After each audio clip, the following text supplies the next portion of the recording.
넘어갑니다. 다음은 표준발음법에 대한 내용인데요. 우리 받침 소리로 기역, 니은, 디귿, 리을, 미음, 비읍, 이응 7개의 자음만 발음한다 그랬어요. 이거 우리는 음절 끝소리 규칙이라 한다 그랬죠. 헛받침일 경우에는 하나만 받침 소리로 날 경우에는 무조건 그 받침 소리가 어떤 것이든 간에 7개 중 하나로 바뀌거나 아니면 7개 중 하나라면 그대로 발음이 되는 거고요. 겹받침 2개 이상의 받침 소리가 있는 경우에는 하나가 떨어진다고 했습니다. 자, 그 내용이죠. 헛받침 같은 경우에는요, 반드시 7개 중에 하나로 바뀐다는 겁니다.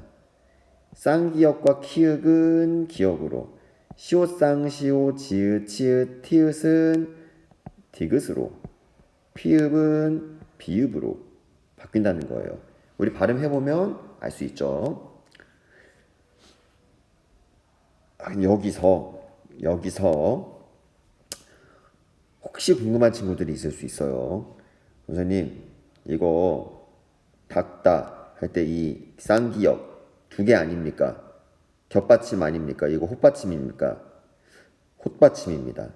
이거 모두 하나로 끄로 발음하죠. 현대 국어에서는 이거 헛받침입니다. 헷갈리지 마셔요. 훈민정음에서는 2개로 봐요. 근데 현대 국어에서는 하나로 봅니다. 여기까지는 자세히 들어가면 너무 어렵기 때문에 깊게 설명하지는 않겠습니다. 궁금하면 언제든 개별적으로 연락하세요. 선생님이 말하는 이 받침 소리에서 겹받침은요, 소리 형태가 다른 둘 이상의 소리를 겹받침이라고 한다는 것만 알아두시면 됩니다. 자, 그리고 겹받침일 경우에는 둘 중 하나가 떨어진다 그랬죠. 뭐가 떨어진다 그랬죠? 앞에 있는 게 살아남고 뒤에 있는 게 떨어진다 그랬죠. 뒤에 있는 게 떨어진다 그랬죠. 그래서 앞에 있는 받침 소리를 난다. 이 넋도요. 넋 이렇게 나야 돼요. 넋. 근데 그게 아니라 넋이라고 발음하는 게 표준 발음입니다. 안즈따 아니죠. 안따라고 발음하죠. 지읒 떨어집니다. 마찬가지로 널따입니다. 널따.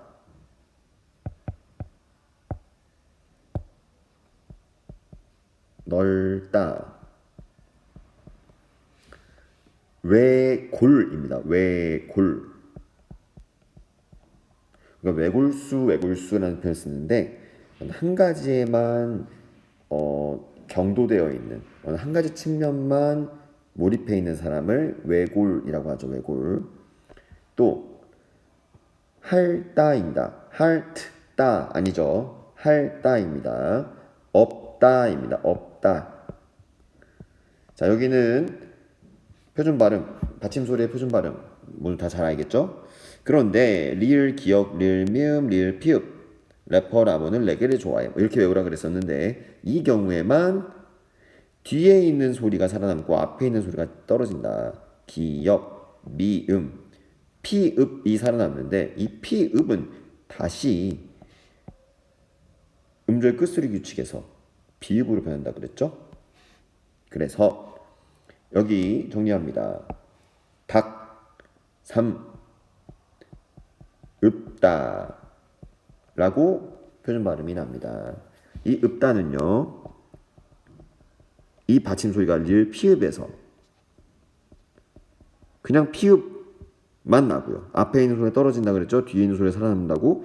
그리고 다시 피읍이 비읍으로 바뀌는 이런 과정을 거쳐서 나는 소리입니다. 그리고 이 리을 기역 가장 좀 성가셨죠? 왜?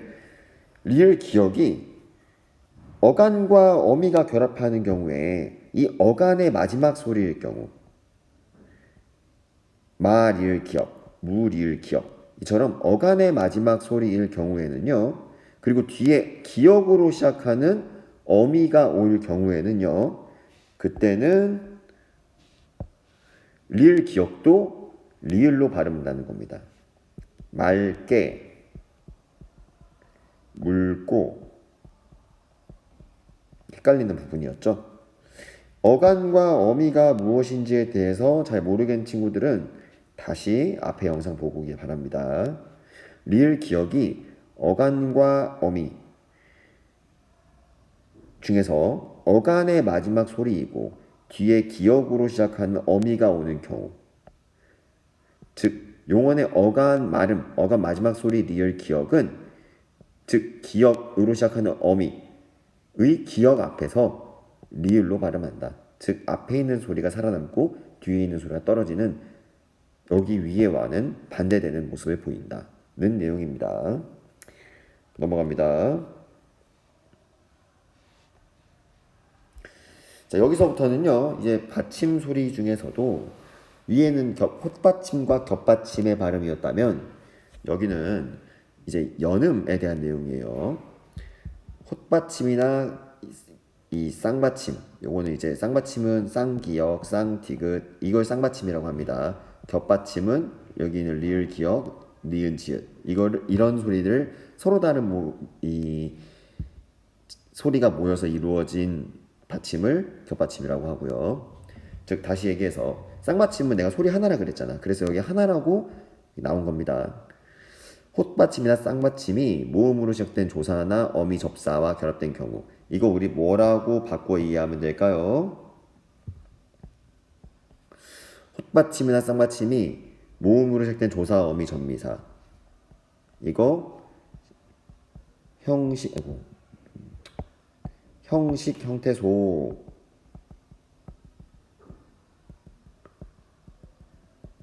라고 이해하면 된다 그랬죠.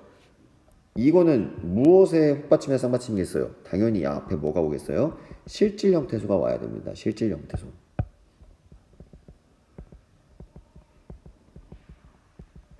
실질과 형식이 결합되는 경우, 그때는 어떻게 바뀐다고 했는지 기억나나요? 그때는 연음이 그대로 이루어진다 그랬죠. 제 음가대로, 자기 소리 그대로 뒤음절 첫 소리로 옮겨 발음한다. 낫과 이가 결합했습니다. 그러면 여기는 밑에 있는 지읒 소리가 뒤로 넘어가겠죠. 뒤에 모음이 왔으니까요. 앞에 있는 낫 실제 형태소입니다. 뒤에 오는 이 형식 형태소입니다. 자연스럽게 발음하면 나지로 발음합니다. 까까로 발음합니다. 이 까끄, 이 받침 소리 있는 끄 소리 그대로 뒤로 넘겨서 발음합니다. 덮이다 마찬가지로 받침 소리 피읍 그대로 뒤로 넘어갑니다. 그런데 이게 여기도 마찬가지야. 아직 아니네요. 헛받침이나 쌍받침 말고 겹받침도 마찬가지예요. 여기도 이 미와 마찬가지로 정리한다면 겹받침이 모음으로 시작된 조사나 어미, 접미사와 결합되는 경우, 얘 형식 형태소죠. 얘 실질 형태소죠. 실질과 형식이다. 자연스럽게 뒤로 옮겨 발음하면 됩니다. 이거 뭐 고민할 필요 없어요. 뒤에 있는 소리만 옮겨서 발음한다 그랬는데요. 익히 알고 있죠. 이거 뒤로 넘겨보셔요. 이렇게 어떻게 되죠? 달 그리고 뒤에 오는 기역 넘어가서 글이라고 발음하면 됩니다. 앉아, 넓이, 그리고 마지막은 갑, 그리고 뒤에 오는 시옷이 넘어가서 소리 나면 돼요. 그런데 이게 왜 쓰리 되는지는 설명하지 않았을 거예요. 이거는 고등학교 올라가서 배우면 됩니다. 여기서 어문 규정상 시옷은 된소리로 발음한다는 내용을 언급하고 있는데요. 이 내용은 굳이 그렇게 깊이 있게 보지 않아도 될 것 같습니다. 여러분이 알아두셔야 될 거는요. 겹받침이 오더라도 뒤에 형식 형태소로 시작하는 모음이 오면 형식 형태소인 모음이 오면 뒤에 오는 소리가 자연스럽게 넘어간다. 이렇게만 알고 계시면 될 것 같아요. 자, 그런데 15학 내용은 좀 달라요. 자, 받침 뒤에 모음 아, 어, 오, 우, 위들로 시작하는 실질 형태소와 연결되는 경우, 이거는 실질이네. 여기 앞에도 당연히 실질입니다. 그러면 형식과 실질과 형식이 결합하는 게 아니라 실질과 실질이 결합하는 경우는요. 여는 법칙이 바로 이루어지지 않는다 그랬죠. 조금 중요하죠. 대표음으로 바꾸어서 옮겨 발음한다. 이게 무슨 말이냐? 다음 말로 음절 끝소리 규칙 적용시켜 줘라. 음절의 끝소리 규칙 이거 적용시켜 주고 그리고 옮겨서 발음해라. 자, 이거 먼저 연음으로 넘어가면 밭아래입니다. 밭아래. 하지만 밭과 아래는 모두 실질적인 의미를 가진 형태소죠. 그래서 이 티읕은요 디귿으로 먼저 바뀌고 그리고 넘어갑니다. 음절 끝소리 규칙이 적용된 거죠. 그래서 밭아래가 됩니다. 마찬가지로 얘도 맛없다, 맛없다가 되어야 하지만 있다, 없다 실질 형태소죠. 그러니까 맛도 실질, 없다도 실질, 여기 오는 시옷은 음절 끝소리 규칙 적용해서 디귿으로 바뀌고 그리고 다시 이게 뒤로 넘어갑니다. 그래서 디귿으로 바뀌고 넘어가니까 맛없다가 됩니다. 마찬가지로 겉옷도 실질이죠. 티읕, 디귿으로 바뀌어서 넘어가서 겉옷이 아닌 겉옷이 됩니다. 헛웃음 실질 형태소입니다. 실질 형태소입니다. 형식 형태소입니다. 내가 엄한 짓거리 했네. 자, 여기는 시옷 디귿으로 바뀝니다. 여기 오는 시옷 그대로 시옷으로 남아 있습니다. 왜? 이건 실질 형식일 때는 안 바뀌잖아. 실질일 때만 바뀌잖아. 그래서 허, 두, 슴, 이 표준 발음입니다. 허두슴. 이것도 마찬가지로 실질이죠.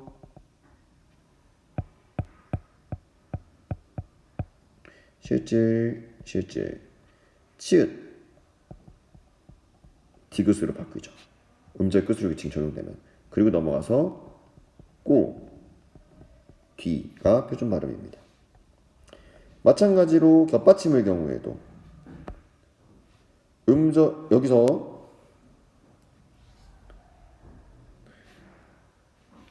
이거 여는 법칙 적용되기 전에 음절 끝소리 적용돼야 됩니다. 음절 끝소리 적용돼야 됩니다. 그래서 이거 적용하면요 리을 기역 뭘로 바뀝니까? 뒤에 있는 녀석이 살아남죠? 기역. 그리고 넘어가요. 그래서 달가패가 아니라 다가패가 맞습니다. 다가패. 값어치도 이것도 마찬가지로 실질과 형실질입니다. 그래서 요 비읍 시옷 뭘로 바뀌냐? 앞에 있는 소리로 바뀝니다. 릴 피읍 릴 미음 릴 기역 아니니까 나머지 소리는 모두 다 앞에 있는 소리로 바뀐다 그랬죠? 앞에 있는 소리가 살아남는다 그랬죠? 그리고 넘어가서 값어치가 됩니다. 값어치. 자, 여기 13, 14항, 15항 잘 봅시다. 정리합니다. 실질 형태소와 실질 형태소가 결합된 경우. 실질 형태소와 실질 형태소가 결합된 경우는요. 무조건 그냥 연음 법칙이 일어나서 앞에 오는 소리가 바로 뒤로 넘어간다고 보면 돼요. 그런데 실질과 실질이 결합되는 경우는요. 음절 끝소리가 적용이 되고 그리고 뒤로 넘어간다고 생각하면 돼요.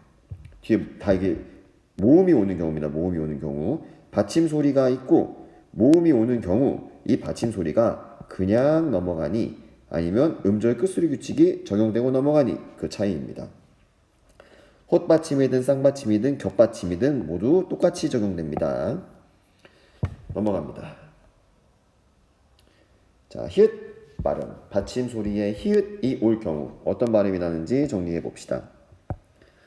자, 먼저 히읗 뒤에 디귿, 기역, 디귿, 지읒이 결합되는 경우 히읗과 결합되며 키읔, 티읕, 치읒으로 발음하죠.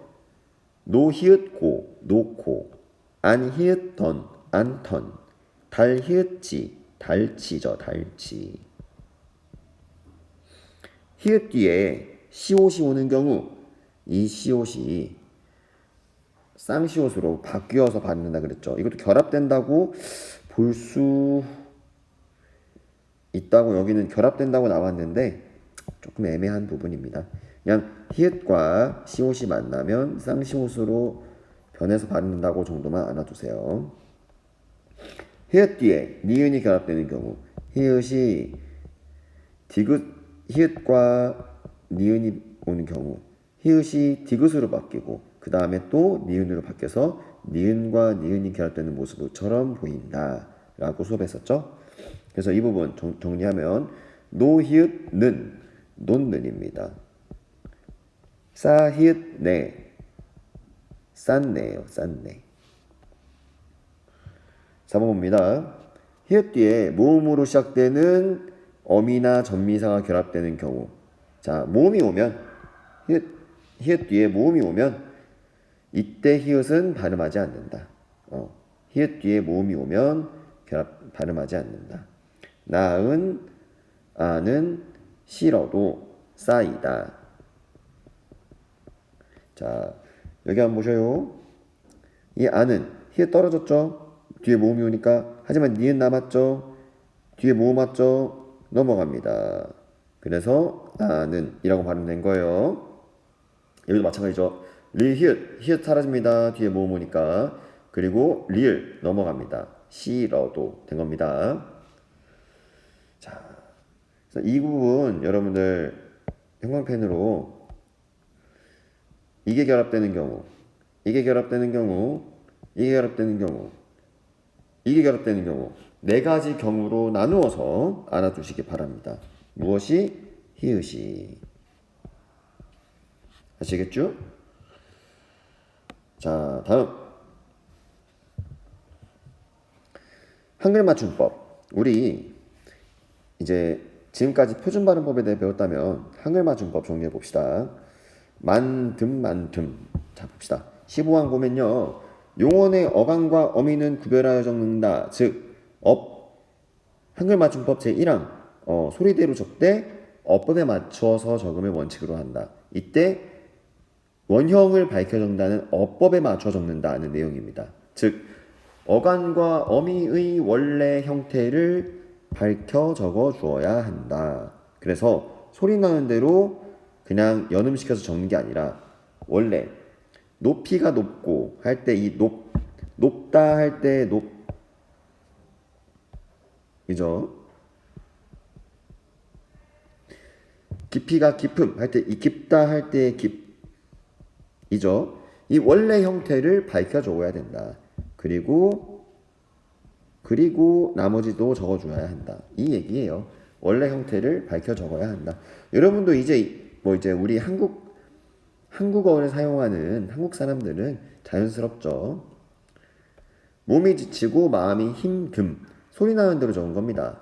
힘듦. 이거 원래 원형이 뭐죠? 원래 형태. 힘들다죠. 힘들다. 힘들다의 힘들이죠. 거기에 미음이 더 붙은 거죠. 그럼 어떻게 적어줘야 한다 그랬죠? 힘, 드리을 미음 이렇게 적어줘야 한다 그랬죠. 그때 내가 얘기했죠. 우리가 우리말 명사처럼 보이게 만들어주는 어미가 미음도 있고 음도 있는데 여기 보면 이 앞에 오는 이 힘들처럼 앞에 리을이 왔다. 그리고 미음이 결합돼서 리을 미음이라는 이런 자음이 우리말에 있다. 겹받침이 우리말에 있다. 그럼 이렇게 적어줄 수 있는데 피읍 미음이라는 여기 깁 볼까요? 깁? 여기는 받침이 피읍이에요. 그래서 미음을 넣어주게 되면 어떻게 적어야 되냐면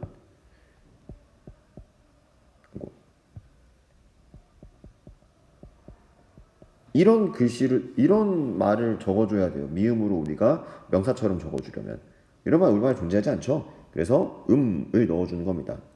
이 미음을 넣을 수 없기 때문에 음을 대신 넣어주는 거예요. 이렇게 이해하시면은 조금 그나마 이해하기 편합니다.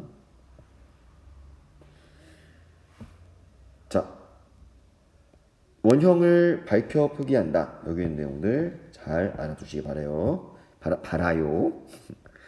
자, 그리고 준말에 대한 내용이었는데요. 우리가 이제 오, 우에 아, 어, 앗, 엇 결합되면 와, 워, 왓, 왓이 된다 그랬죠.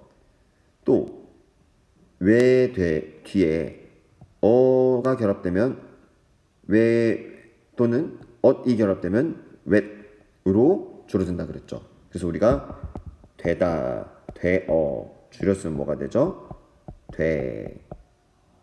되어, 되가 된다 그랬죠. 자, 큰 소리로 말하면 안 돼, 아니면 안 돼. 뭐가 맞을까요? 그때 내가 여러분들한테 이 되와 되를 구별하는 방법, 하와 해를 대신 넣어서 발음해봤을 때 자연스러운 게 맞다. 하를 넣어서 자연스러우면 이 돼. 해를 넣어서 자연스러우면 이 돼. 큰 소리로 말하면 안하. 큰 소리로 말하면 안해. 안하, 안해. 안해가 맞죠? 안해가 더 자연스럽죠? 그래서 뒤에 있는 돼라고 쓰는 게 적절한 표기다. 이렇게 구별하시면 편하다라고 했어요. 왜 그러냐? 이건 돼는요, 우리말에서 어간이에요. 어간.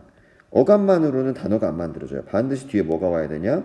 어미가 와야 됩니다. 되어라는 어미가 와야 돼요. 그래서 결합되는 말이 돼가 되는 겁니다. 근데 여기는 어미가 안 왔죠? 그래서 얘는 단어가 제대로 이루어진 게 아니에요. 단어가 아닙니다. 단어가 이루어지려면 되어라고 어미가 와줘야 돼요. 넘어갑니다. 옆에도 봅니다. 내일 아침에 돼요. 돼요 들렸습니다. 이것도 마찬가지로 얘도 돼는 아니지만 마찬가지로 하해 넣어보면 돼요. 내일 아침에 하요. 내일 아침에 해요. 뭐가 자연스럽죠? 해요가 자연스럽죠? 그러면 돼요,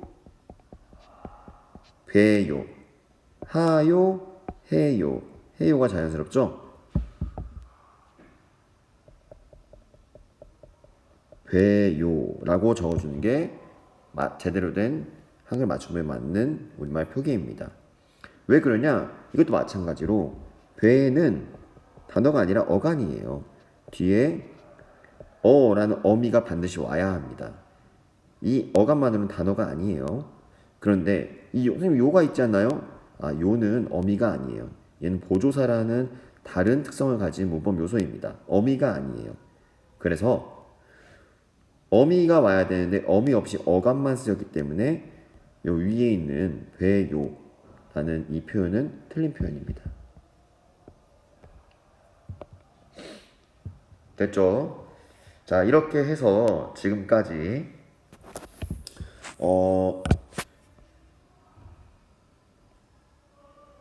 소단원 본문 활동지 함께 해보면서 표준 발음법과 한글 맞춤법 내용들 알아보며 정확한 발음, 정확한 표기에 대해서 함께 알아보았습니다.